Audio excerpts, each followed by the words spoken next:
नमस्कार शेतकरी मित्रांनो, राज्यातील शेतकऱ्यांची कर्जमाफी करण्यासाठी राज्य शासनाच्या माध्यमातून अहिल्यादेवी होळकर शेतकरी कर्जमुक्ती योजना 2026 ही योजना आणलेली आहे. आणि या योजनेच्या अंतर्गत आता जे कर्जदार शेतकरी आहेत आणि जे थकीत शेतकरी आहेत त्यांची कर्जमाफी नियमित आहे. ज्यांनी बँकांकडून अल्पमुदतीचा पीक कर्ज घेतलेला आहे अशा शेतकऱ्यांना आता बँकांच्या माध्यमातून मेसेजद्वारे कळवायला सुरुवात झालेली आहे.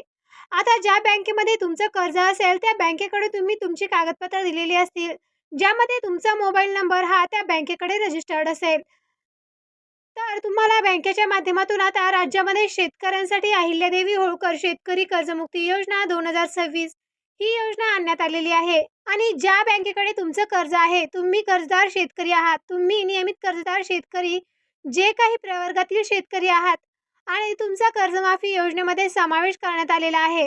आता याच्या संदर्भातील अधिक माहितीसाठी म्हणजे तुमचं कर्ज खातं NPA आहे का?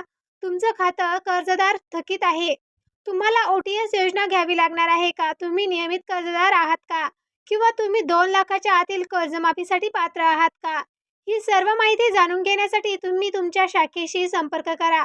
अशा प्रकारे आता या मेसेजद्वारे शेतकऱ्यांना कळवायला सुरुवात झालेली आहे.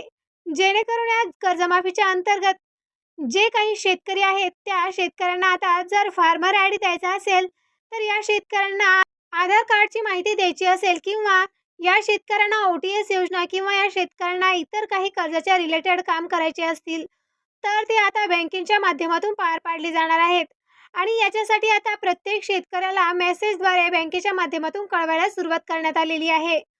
तुम्हाला जर मेसेज आला असेल तर तुमच्या जवळच्या शाखेशी संपर्क साधून आपल्या कर्जाच्या कर्ज खात्याच्या संदर्भातील आपण कोणत्या प्रवर्गामध्ये या कर्जमाफीमध्ये बसत आहोत याच्या संदर्भातील माहिती घेण्याचा प्रयत्न करा.